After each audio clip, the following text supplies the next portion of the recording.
Greetings, I'm Jeff Walton, the Executive Director of the American Association of Christian Schools, and happy to be participating in the Golden State Association of Christian Schools Conference. Glad that you've selected this workshop as a part of your experience with the conference. This is one of 3 related workshops that my wife and I are doing for this convention. The first of those is this workshop about identifying content and skills from the Iowa assessments that can help you with improving the student learning experience at your school.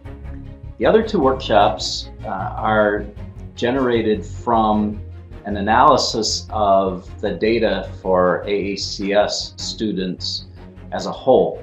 About 500 schools that participate in the AACS Iowa program every year, a little more than 50,000 students, although almost none of that happened in the spring of 2020.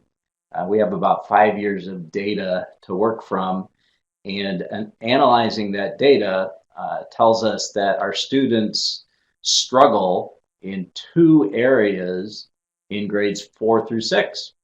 And those 2 areas drag all scores down for those grades and affect our overall performance on the Iowa. And those 2 areas are reading comprehension areas in grades 4 through 6 and math concepts or math comprehension areas in grades 4 through 6. And so the other 2 workshops are related to those. Reading Between the Lines is the workshop Judy Lynn is doing with reading comprehension areas, and then improving math performance, particularly for grades 4 through 8 is the focus of my math workshop. Judy Lynn's focus is grades 4 through 8, but has a much broader application than that. I think both workshops have a broader application, but hers in particular could help you with students of all ages, including high school students. And so I encourage your participation in those workshops. Looking at this topic, identifying content and skills for improving student learning, it's important first that we talk about some basic questions about standardized achievement tests, why we take them. We take standardized achievement tests, among other reasons, to measure student learning against the performance of a broad group of students and to identify relative strengths and weaknesses for individual students or for our students as a group. Those are really significant purposes. There are 2 key questions related to these. One of those key questions is, what should a child learn in 3rd grade math, or 4th grade math, or 5th grade language arts? If we were starting a school tomorrow and not bringing with us any textbooks, this is the fundamental question, a fundamental question that we would ask. What should kids learn? What should we be teaching them at each grade and in each discipline? A standardized achievement test doesn't answer the what should a child learn question, but it does tell me if my students are learning what others are learning. And when I know the answer to that question, then I can more intelligently answer the other questions. If my students are not learning some things that other students are learning, then I can say, all right, my kids don't know this. Should they know this? Other students across the nation know this, and my students score below the national averages in this area. Is this something that I should emphasize more in my course of study? Or is this something that I should supplement my course of study in order to teach my kids? So the standardized achievement test does not answer the what should the child learn question, but it does help you see if the child is learning what other children are learning, and then make intelligent choices about whether those things should be added to or emphasized more in your course of study. The second and related question is, are my students mastering important skills and concepts at a level that's appropriate to their age and to their grade? Are they learning what they need to learn, and have they learned it as well as other students have learned it, or as well as they should learn it at this age or at this grade?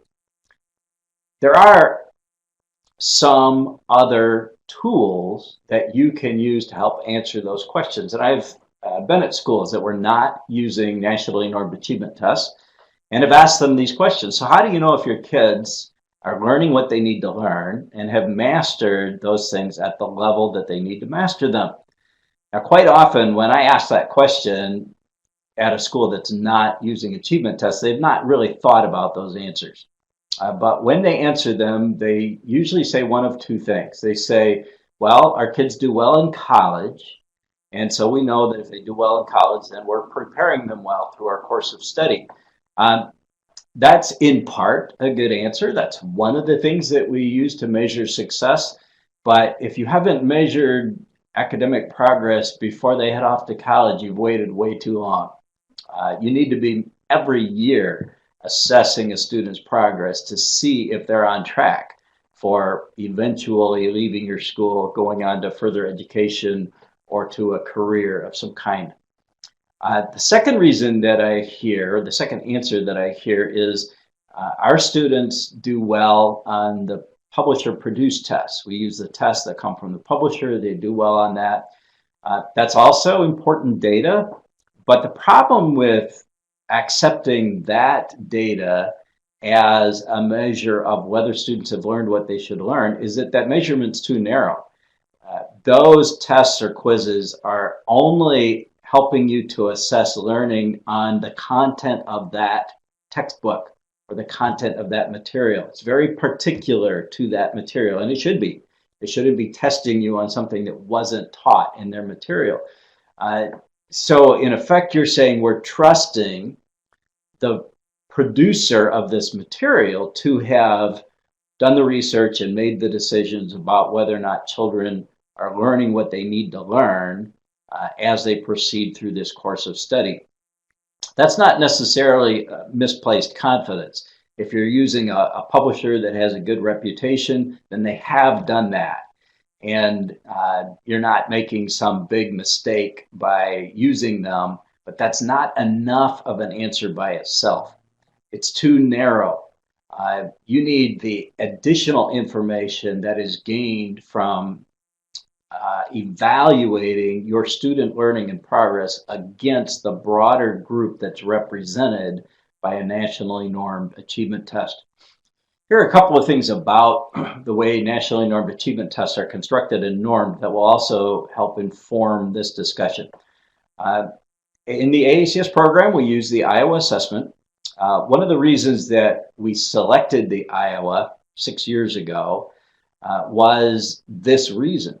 Our selection committee looked at every well-established nationally normed standardized achievement test. In 2014, Pearson Educational Measurement, that owned the Stanford Achievement Test, told everybody that it was going away. It would not be supported after 2016. They were going to replace it with a new test called the ACT Aspire, and the ACT Aspire would be built on Common Core standards, so it would be a Common Core assessment. We didn't want to go that direction. We looked at other assessments that were available, the Terra Nova assessments. At that time, the three most widely used assessments were the Iowa, the Terra Nova, and the Stanford. And so we looked at those and a couple of others. We looked at the ACT Aspire. We determined to use the Iowa partly based on what's represented there in number one. Iowa standards are determined by comparing state standards, international standards, and textbook content and identifying common themes. This is the time-honored approach. This is what's been done with nationally normed achievement tests for decades. In kind of a brief summary of the process, the people developing the Iowa assessments will get the state standards from multiple states, not all 50 states, but a number of states with significant student populations. they will map out those state standards for math and other disciplines. And they will do that for multiple states. Then they will take several textbooks from well-known textbook publishers, and they will map out the major content from those textbooks. They might use a couple of other sources like international standards that they will add to those maps. And then having mapped it all out, then they will look for the common threads. Here is a piece of content, a standard that occurs multiple places. It's part of the standards for multiple states, multiple textbooks. It becomes a part of what we test then as the common information or the common skills that students learn in third grade math or fifth grade science.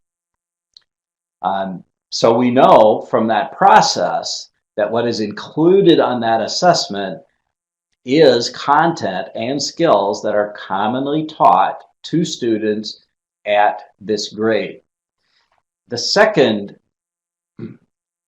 piece about test construction and norm setting is that with the Iowa assessments, as with any good nationally normed achievement test, a really broad group of students is used for setting the norms, and that group of students is selected carefully to be representative of the student population across the U.S. So for the Iowa assessments, the 2012 norms, there were a total of 575,000 students, approximately 48,000 at each grade level. 89% of them were from public schools. They were selected from various geographic areas across the U.S. They represent U.S. students as a whole. So we know when our students take that assessment and we look at how well they do on norms for that assessment, they're being compared to a large representative group of students across the U.S. Those are important understandings then when we look at whether our students do well or do not do well, and what that tells us and what we should do as a result of what we learn from that. How do we identify areas of low performance? We're not super concerned about areas of high performance. We're proud of those things. We proudly state them in our publications. They're good public relations for us. And we're very interested in learning those things. Our students do really well, if we're talking about AACS as a whole, do really well in the mechanics of reading. Our students do really well in the mechanics of mathematics. They do really well in math computation. But if we're going to help them from these assessments, if we're going to improve their learning experience, then we need to identify the areas of low performance. There are scores of reports that you could evaluate for the Iowa assessment. RiversideDataManager.com is the website for Data Manager, which is the repository for all of your student data and from which you can generate scores of reports. AACS will generate reports for you on request that come with our testing every spring, but that's a limited set of reports. It gives you some important information, but if you're going to really analyze the data for your students, you need to get on Riverside Data Manager, and you need to analyze some reports that I'm going to demonstrate for you. I'm only going to demonstrate a handful of them, but these are the key reports that will help you with this. You access Riverside Data Manager using your school's username and password, not the one for AACS, but the one for Data Manager. If you're not familiar with that, you'll have to contact our Scoring Center office, and they will help you to identify your username and password for your school. Then the main contact person at your school can provide access to other people through the Data Manager system if you choose to do that. You select report criteria on the next screen, and I'm not going to walk through the steps for selecting report criteria, but the first report that you want to look at is this report. This is a group performance profile. This is for 6th grade for the AACS. If you do it for a class at your school, which is the level of analysis you should use, it might be titled Class Performance Profile. I can't remember exactly, but that's the level you want to look at for improving the learning experience for your students as a whole. So you want to look at your 6th grade class or your 7th grade class. If you're a large school, you have multiple sections of a class, then you want to look at individual teachers and the classes that are under the instruction of those teachers. So it's the class performance profile. You'll note on this performance profile that at a glance, I see some important things about relatively low and high areas of performance. In the top part of this report, the line right below my arrow there would be the 50th percentile, national average. This is for AACS 6th grade students. You'll note that most subtests are a little bit above the national average. We would expect that. When you have a large group of students, this is about 5,000 students, you expect the scores to cluster around the average. Because we're assessing students in Christian schools and our students generally score above the national averages, then we expect to see these scores above the 50th percentile. So it raises some level of angst when we see that reading comprehension is below the 50th percentile for our 6th grade students as a whole, and that math concepts, mathematics, is below the 50th percentile. That tells me, back to our earlier discussion, our students as a whole don't know some things that other students as a whole know, or don't know them as well as, haven't mastered them to the level of other students. The bottom half of this graph breaks those subtest areas down into content domains. You'll notice that most of them are above national averages, not by huge numbers, but right here in the reading comprehension area, they're very close to or slightly below national averages. And here in the math concepts areas, they're pretty significantly below the national averages. When we look at these group analysis reports for grades 4, 5, and 6 in AACS, this is where we see the low scores. That's why we've developed the workshops for our group as a whole on improving reading comprehension areas and improving math concepts. When you run this report for your class, you will likely see similar things because this report reflects AACS as a whole, but you may not see the same thing. You may see other strengths and other weaknesses. So you need to run this report and identify for your class those areas that are low areas of performance. Now, where should that take you? The next place that should take you is to the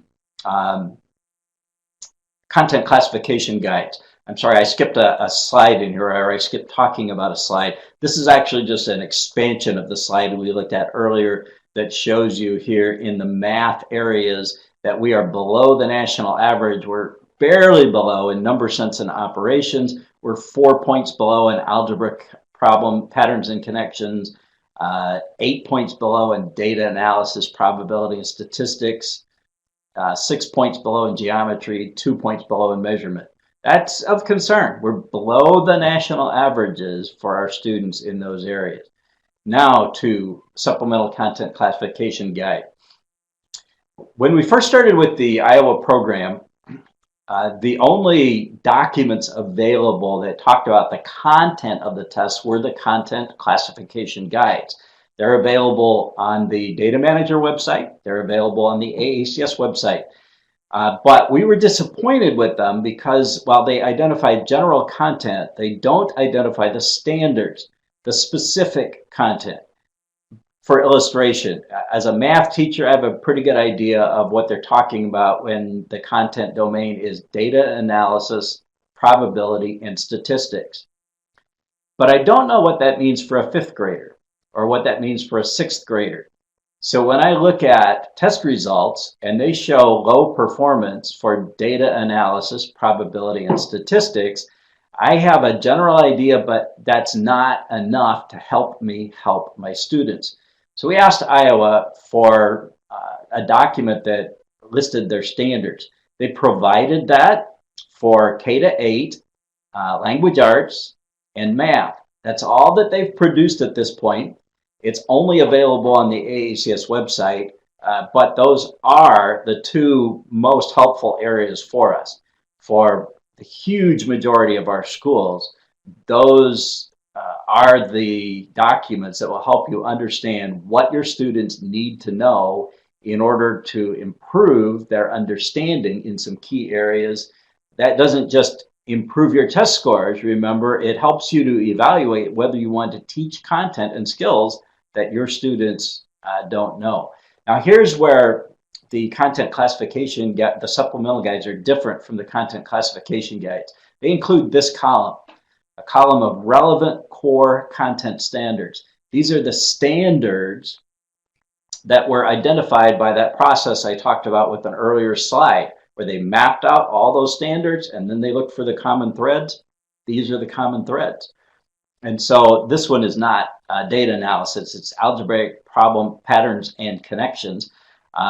But when I look at the content standards, then I notice some really helpful things like use parentheses, brackets, or braces in numerical expressions and evaluate expressions with these symbols.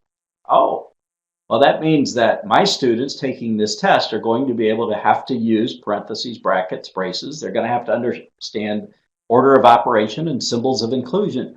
I know if I teach that, I know if I need to add that to my content, maybe I need to emphasize that in a different way, but I know that content is offered. Now, there's more that you can learn. We're going to keep going, but this is the first place that should take you, is to the supplemental content classification guides. Again, those are on the AACS website. You won't find them on Data Manager, but you will on the AACS website. The next test or the next report that you need is the group or class item analysis. I ran these for AACS groups. You would run them for a class group. The title is going to include the words item analysis. Here is an illustration of a group item analysis for mathematics. The next 3 slides actually are for 6th grade mathematics for AACS. And we'll note something. So number sense and operations, note that almost all of my bars are to the left of that 50th percentile. We didn't do really well, but where the item analysis gives you much more information now than that group profile is it lists specific test items. So this bar is really low. That is item number 20 on response, compare, and order numbers. Now, I'm not sure exactly what that means, but I'm sorry, it's represent, compare, and order numbers. Can't read my screen as far as away as it is from me. But I can look at this now and say, so where are our problems? What are the questions that students are missing? And what is the content of those questions? I can identify specific questions. So number sense, we got several areas that are low. You notice next is algebraic patterns and connections. Almost everything is low. And our lowest areas are, for instance, right here, question number 24 on solving equations and inequalities. Let me show you 2 more slides. We're going to draw some conclusions from this. When we get to data analysis, probability, and statistics, everything is low again, with one exception, but a really low area is right here with measures of central tendency and variability. Another low area here was question number 53, interpreting data and making predictions. Geometry, everything is low again. Here's a really low area. It's question number 4 on geometric properties, patterns, and relations. One more slide. This moves into measurement. I'm sorry, there is more than one slide on this. Some low areas in measurement. But now when we get to the slide that is computation, now everything is to the right with a couple of exceptions. There are a couple of questions where we're below the national average, but almost everything is above, and I'm not as concerned about these areas. Computation is not our problem. Math concepts is the low area of performance. Iowa just started making, I'm sorry, let me show you a couple of other slides, and then I will draw some conclusions about this. To produce those reports, You choose group item analysis. It's a scoring service print style. Choose the grades that you want. A note to not check the students that are coded in office use. You code students in that box if you want to exclude them from your scores because they have an IEP, 504 plan, something like that. And rolling them up into this data could also skew your results. And so you don't want to include them. Comparison level is the building level. This is another report that I would not use. This is a class item response analysis. It is a report that I would use and that you would use at a class. It's the same data that we were looking at a few minutes ago for the AACS group as a whole. This is just for a specific class. This happens to be a school in Florida, and you can see this is the reading areas, but you can see low areas for this group as well. Same kind of report that we were looking at a minute ago. There are two reports in addition that I would not use in my analysis, but that you will want to use in your analysis. They're very helpful at a class level, even though they're not helpful at a large group level. They're called the item response record and the item response summary. Here are illustrations of them. Here's an item response record. This is for that same class in Florida that we were looking at. This time on this report, individual students are listed. We've blacked them out. And then the question numbers are across this, the column headings. The content domain is up in this area. And then for each question, for instance, this is question, the question number is listed up in here. But for this question number, you can see that if there is no mark, the student answered that correctly. If there is a mark, that's the distractor that he chose, the incorrect answer that he chose. So by scanning across here, I can see that this question, and I can't read the item number here on my print, but I can see that several of my students chose distractor number K. So a lot of my kids missed that one and chose the same distractor. This one was even worse. A lot of my kids missed this one and they chose distractor C. I'm going to show you one related report. This is the item response summary. It's the same data organized differently. So this time, instead of listing individual students over here, it lists the response choices for each question. These are the same question numbers. And this time, the bold print, like this one is a 73, I think, 73% chose the correct answer. There's a 17 above that. 17% of my kids chose the incorrect answer. So especially if you have a larger class where this report would be a little hard to for you to process, it's easier to process that same information in this summary report. And I can look across here and see which questions were missed by a significant number of my students. Iowa just started producing the item analysis reports, making them available a couple of years ago. And when they did, then it immediately caused some concern to me and raised some questions that I contacted Iowa about. My questions were basically this. I have always, through decades in education, learned and been taught that it's never ethical to access a test document itself in order to prepare students for taking that nationally normed achievement test. But that seems to be what these reports push you to do, encourage you to do. When I look at this report and I see that on the math subtest, significant number of my kids missed number 42, 43, and 44. Well, I know from my experience with standardized tests that if a lot of kids miss the same three questions, they're probably all related to the same problem in a math subtest. And it's probably something that my kids don't know. And I can look at the supplemental content classification guide and I can get a general idea about what I'm not teaching that might be tested, but I don't know yet why my kids miss those three questions together. I'm very curious about that. I want to look at the test to see what it was about. So when I posed that question to the people at Iowa, they said, let's think about it, get back to you. They got back to me in a couple of weeks and they said, here's what's ethical and not ethical. It is ethical for the teacher to access the test booklet to get an answer to that question, as long as she does it under supervision. It's not ethical for her to access a text booklet without supervision or for her to take away any specific content from the test booklet.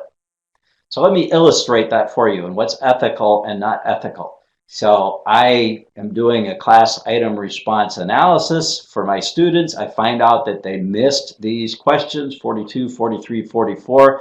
The first place that should take me is to the supplemental content classification guide. I looked through that, I learned some things, but I still have questions about these 3 questions that my students missed. There's the illustration of the guide again. And this is where we'll wrap up today.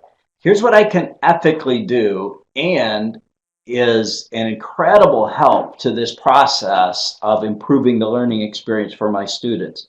I can, under supervision, so I can ask my supervisor for permission to access the document. I can sit down with the item analysis report. I can look at test items 42, 43, and 44, and I can see that all 3 of those were about a stem and leaf plot, or all 3 of those were about probability using colored marbles, or all of them were about a box and whiskers plot. I can see the kind of material that my kids don't do well on. If I've got experience teaching that class, then that automatically triggers some thoughts for me. One of them might be, we've got a whole chapter on probability using things like dice and marbles, and but I've been skipping that because it's toward the end of the textbook and I don't have time. Maybe I need to emphasize that. Or I might look at the box and whisker plot that all my kids miss questions on and say, wow, actually, I don't even teach that. It's not even in our textbook. So let me talk to my supervisor, and maybe I want to add a couple of lessons about that kind of data display. If you are interested in the areas that are generally low areas for AACS, those are 2 of them. Some kinds of data display, probability, and in that math workshop, I'll suggest some tools for helping you work with those for your students. So it's ethical for me then to walk out of that meeting saying, my kids need some work on stem and leaf plots. They need some work on probability using marbles or dice. It's not ethical for me to walk out of that meeting with any specific content. So no problem that was on the test. I would not ethically ever use a problem that was significantly similar to that problem. So I take nothing specific about that test that I will then expose my students to. But it's perfectly ethical to take the concepts, the kinds of problems that they don't understand, and choose then to emphasize those, or make a choice not to emphasize those. It's okay with me that they don't do well on those things. I don't think that that's significant at this point.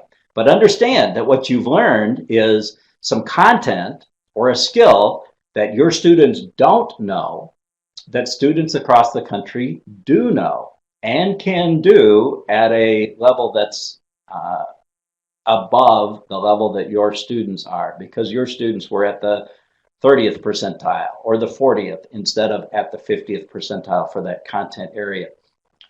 Mrs. Sturwald asked us to wrap up our presentations with an idea for something that you can work together on as a group. My suggestion from this presentation is that you would take a few minutes as a group to talk about how you will go about this process of analyzing the reports and determining some areas of emphasis and improvement for your students. And I encourage you to take 10 or 15 minutes, if it's available to you right now, to, as a group, talk about that. That would include who will produce the reports. Is every teacher going to get access to Data Manager to produce them for her class? or is a supervisor going to produce them for everybody? It would include where and when and how are we going to meet to analyze these reports. I think it would be a really good idea that everybody met for an hour or two during an in-service day or a planning day. You could meet under supervision then. You could analyze the reports with test booklets so that you could evaluate them. You could discuss them and say, hey, my kids are not doing well on this kind of problem. I'm the 5th grade teacher, you're the 4th grade teacher. Do they learn it in 4th grade? Maybe it's something that we want to supplement in our curriculum. Do you skip it in 4th grade because it's at the end of the textbook? Maybe we want to make sure we get there next year. So I'd encourage you to take a few minutes to talk about how you are going to go about this process of producing the reports, analyzing them, and determining somewhere between 1 and 3 areas that you will help your students to improve on significantly. On a typical subtest, on a nationally normed achievement test, 3 missed questions is about 10 percentile points. Now there's some variability in there, but that's a rough measure. It's about 10 percentile points. It's about 10 percentile points. So if there is one content area that your students are not getting and you supplement your course of study with some learning on that content, you will likely boost the scores in that area by approximately 10 percentile points. That's pretty significant. But the purpose is not only improving scores. The purpose is improving the student learning experience, because from this analysis, you have learned that your students don't know something that other students at their age commonly know. And therefore, by emphasizing this, you're helping them to learn something that is common knowledge for other students. So I encourage you to take some time to talk about what you're going to do about analysis, and to, through that analysis, improve the learning experience at your school. Thank you for taking time to participate in our workshop today.